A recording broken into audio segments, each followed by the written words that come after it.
Welcome back to the next video in these bite-sized chunks, getting the background and overview of Daniel. As we look at this third structure of Daniel, again, Daniel is an intricately put together book. We have already seen that in genre and in linguistic style, that there were reasons why it was set up the way that it was.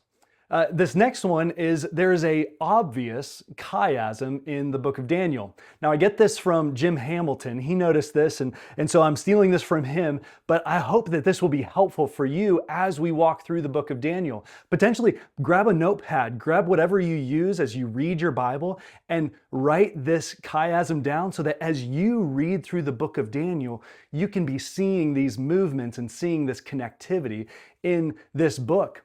What we see in chapter 1 is Daniel himself, along with his friends, being exiled. This was the first exile in 605 when Nebuchadnezzar laid siege on Jerusalem and he took away some of the royalty, some of the nobility back to some of the best back to Babylon with him. Nebuchadnezzar did that. There were two other times in which Babylon sieged Jerusalem because there was a rebellion in Jerusalem.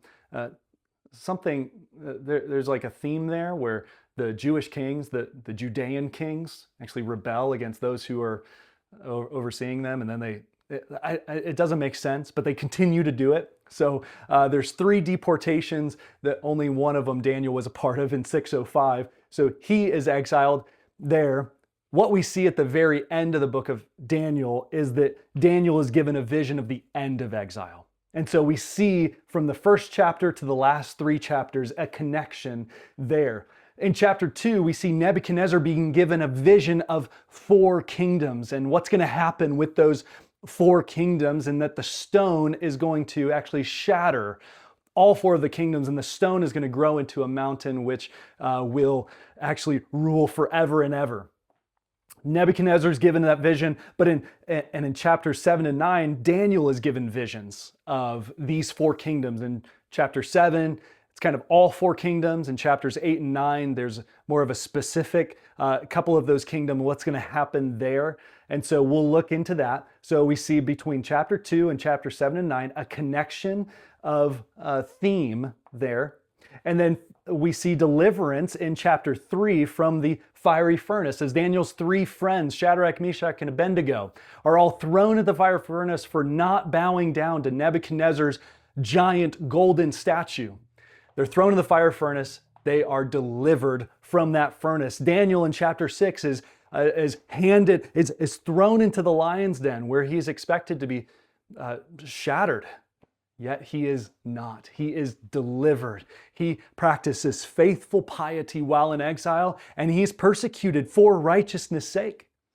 But then we see in his hope-filled patience for deliverance, him walk willingly in, trusting that the Lord will shut the lions' mouths, and he does, and he is delivered. And those who sought to have Daniel killed are ended up being judged and thrown in the lion's den, them and their family, and every part of them is extinguished, is destroyed. And so we see deliverance from the den.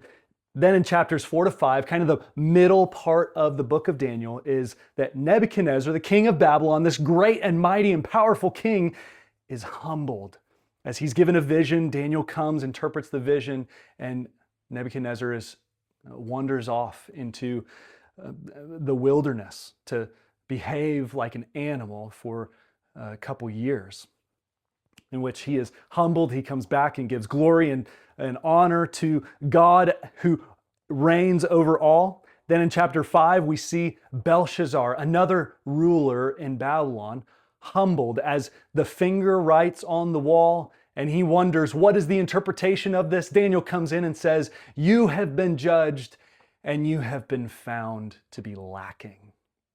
And so we see God as the judge, weighing the kings and the kingdoms of this world and saying, you do not reign forever and ever. Though you have dominion and power now, you do not reign forever and ever. And so if you do not acknowledge me, my kingdom, because I reign forever and ever, will be humbled. You will be humbled and brought low. And so that is the central part to the chiastic structure of the book of Daniel. This is the next structure as we see Daniel just intricately being put together, and it's beautiful. We'll see you in the next video.